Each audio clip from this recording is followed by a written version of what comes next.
Friends, good afternoon all of you. Teachers channel में आप सबका स्वागत है। तो आज हम लोग बात करेंगे जियोग्राफी में अफवाह तंत्र के बारे में, जानेंगे नदियों के बारे में।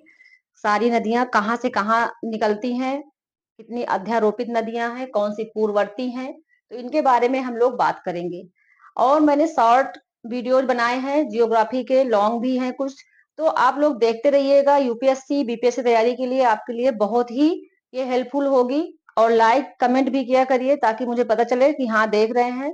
और आप लोगों का जो भी सिलेबस है उसी के अंतर्गत मैं पढ़ाती हूँ, तो आप लोग देखते रहिएगा।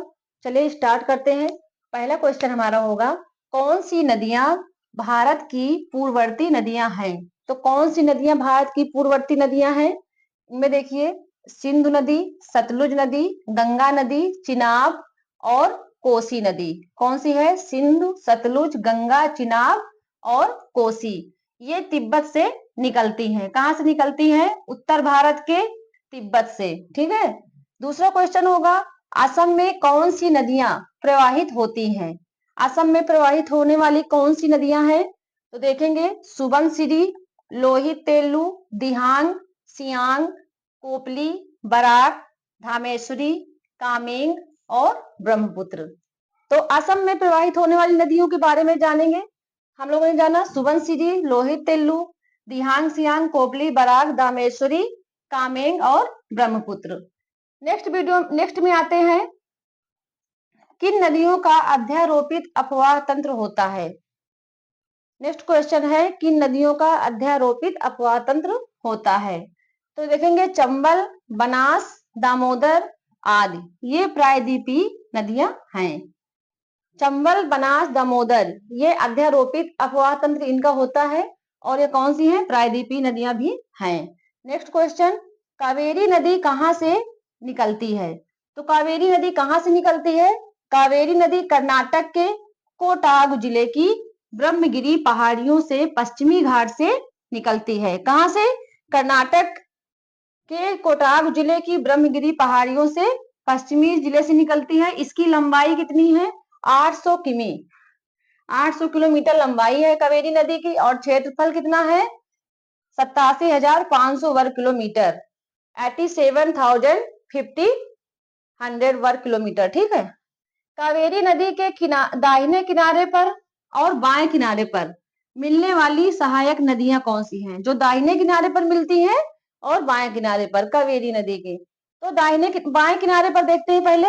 जो कावेरी नदी के बाएं किनारे पर कौन सी नदियां हैं? रोहांगी, हेमावती, सिमसा, अर्कावती नदियां। कितनी है? रोहांगी, हेमावती और रोहांगी हो गई, हेमावती, सिमसा और अर्कावती नदियां। ठीक है, ये बाएं किनारे पर मिलती हैं। दाहिने किनारे पर कौन सी हैं? कावेरी नदी के दाहिने किनारे पर लक्ष्मण तीर्थ, काबनी, अमरावली और भवानी नदियां। रिफ्ट घाटी कैसे बनती है? नेक्स्ट क्वेश्चन है, रिफ्ट घाटी। रिफ्ट घाटी को मतलब भ्रंश घाटी भी कहते हैं।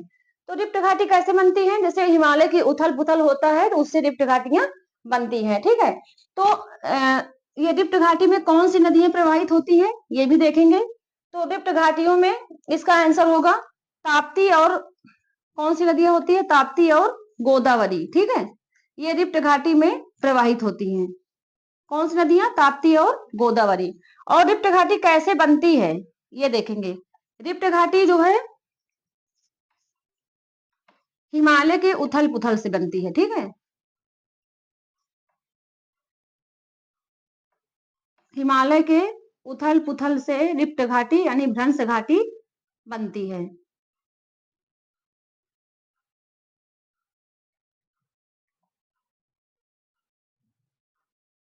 चलिए, इसके आगे भी हम लोग पढ़ेंगे नदियां और उनके उद्गम स्थल, इसको भी अभी देखेंगे।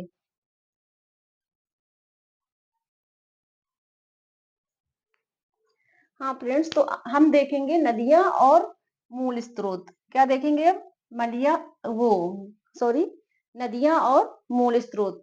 ठीक है, तो मूल स्रोत क्या है नदियों के, ये चीज हम लोग देखेंगे। सतलुज नदी राकस झील मानसरोवर के पास है। सतलुज झील कहाँ से निकलती है? राकस झील मानसरोवर के पास से। सिंधु नदी बोखरचू हिमनद से निकलती है, ग्लेशियर से। झेलम वेरीनाग में झरना से निकलती है। रावी नदी कहाँ से निकलती है? हिमालय की कुल्लू पहाड़ियों से निकलती है, रोहतांग दर्रा। चिनाब, चंद्र और भागा भाग, इसीलिए चिनाब नदी को चंद्रभागा नाम से हम जानते हैं। ब्यास नदी रोहतांग दर्रा ब्यास कुंड से, ठीक है। अलकनंदा, अलकनंदा नदी कहाँ से निकलती है? संतोपंत हिमनद से, ठीक है। घाघरा, घाघरा नदी मपचा चुगो हिमनद से। सोन नदी कहाँ से है? अमरकंटक पठार से। कावेरी, कावेरी नदी कहाँ से निकलती है? तो ये ब्रह्मगिरी की पहाड़ियों से, ठीक है। कृष्णा नदी, कृष्णा नदी कहाँ से निकलती है? ये सहाद्री में महाबलेश्वर, ठीक है। नर्मदा नदी अमरकंटक पठार से। आप लोग सुनेंगे ध्यान से, इसको नोट भी करते जाएंगे। नर्मदा नदी कहाँ से निकलती है? अमरकंटक पठार से। गोदावरी, गोदावरी नदी कहाँ से है? सॉरी, गोदावरी नदी महाराष्ट्र के नासिक पठार से, ठीक है। तो ये हो गई आपकी नदियां और मूल स्रोत, ये कहाँ से निकलती है। इधर देखते हैं, पश्चिमी घाट से निकलकर अरब सागर में प्रवाहित होने नदियां कौन सी है? पश्चिमी घाट से निकलकर अरब सागर में जो प्रवाहित होती नदियां, उनके बारे में देखते हैं। शत्रुजी नदी जो है, शत्रुजी, इसका उद्गम अमरेली जिले के लकहवा के किनारे है, ठीक है। ये लकहवा के किनारे है अमरेली जिले में, यहां से निकलता है। और भद्रा, भद्रा नदी जो है राजकोट में अनियाली जिले से निकलती है, ठीक है, अनियाली जिले में है।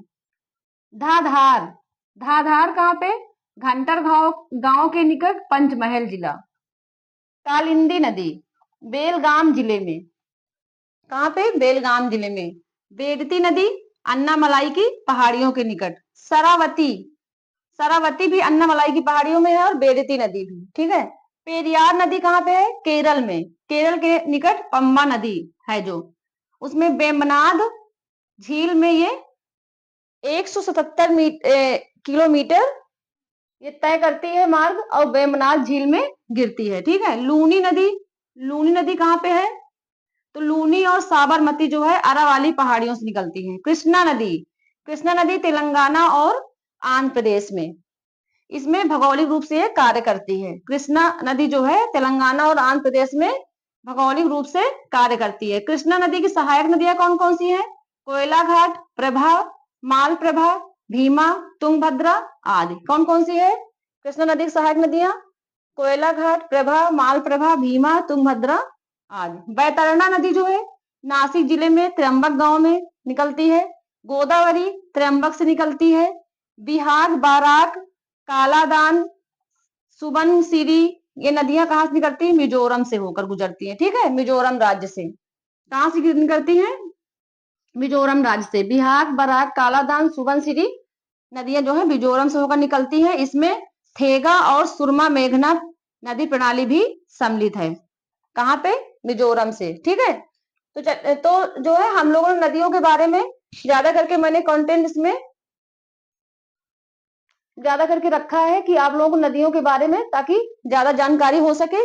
चलिए फिर से रिवीजन करते हैं। सतलुज कहाँ है? राकास झील, मानसरोवर के पास। सिंधु नदी बोखरचू हिमनद ग्लेशियर, झेलम वेरीनाग झरना, रावी हिमालय की कुल्लू पहाड़ी और रोहतांग दर्रा, चिनाब चंद्र और भागा भाग, ब्यास रोहतांग दर्रा ब्यास कुंड, अलकनंदा संतोपथ हिमनद, घाघरा मपचा चुगो हिमनद, सोन अमरकंटक पठार, कावेरी ब्रह्मगिरी की पहाड़ियां, कृष्णा सहाद्री में महाबलेश्वर में, नर्मदा अमरकंटक पठार, गोदावरी महाराष्ट्र के नासिक पठार। पश्चिमी घाट से निकलकर अरब सागर में प्रवाहित हो रही नदियां कौन सी हैं? शत्रुजी अमरेली जिले लकहवा के किनारे, भद्रा राजकोट में, अनियाली जिले में, धाधार घंटर गांव के निकट पंचमहल जिला, कालिंदी बेलगाम जिला, बेडती नदी और सरावती अन्नामलाई की पहाड़ियों से, पेरियार केरल के निकट पंबा नदी में वेम्बनाड झील में गिरती है। लूनी और साबरमती अरावली पहाड़ियों में। कृष्णा नदी तेलंगाना और आंध्र प्रदेश में भौगोलिक रूप से कार्य करती है। कृष्णा नदी की सहायक नदियां कोयला घाट, प्रभा, मालप्रभा, भीमा, तुंगभद्रा आदि। बैतरणा कहाँ पे है? नासिक जिले में त्र्यंबक गांव में। और गोदावरी ये त्र्यंबक से निकलती है। बिहार, बराक, कालादान, सुबनसिरी नदियां ये कहाँ से हैं? मिजोरम से, मिजोरम राज्य से होकर गुजरती हैं और थेगा और सुरमा मेघना नदी प्रणाली भी इसमें सम्मिलित है। तो ये आपका पूरा जियोग्राफी में टॉपिक था अफवाह तंत्र नदियों के बारे में। और अगर नदियों के आकार के बारे में बात करते हैं तो इसको भी हम लोग देखेंगे नेक्स्ट वीडियो में। और अभी जो नदियों के चरण होते हैं, जैसे वृद्धावस्था, युवावस्था, प्रौढ़ावस्था, इनमें कौन कौन सा आकार बनाती हैं, और युवावस्था में कौन सा होता है, इसे वी आकार की भू आकृति बनाती हैं। ठीक है, इस तरह के बारे में हम लोग आगे भी शॉर्ट वीडियो में कुछ डालूंगी। चलिए आप लोग इसको रिवाइज करते रहिएगा। मिलते हैं नेक्स्ट क्लास में।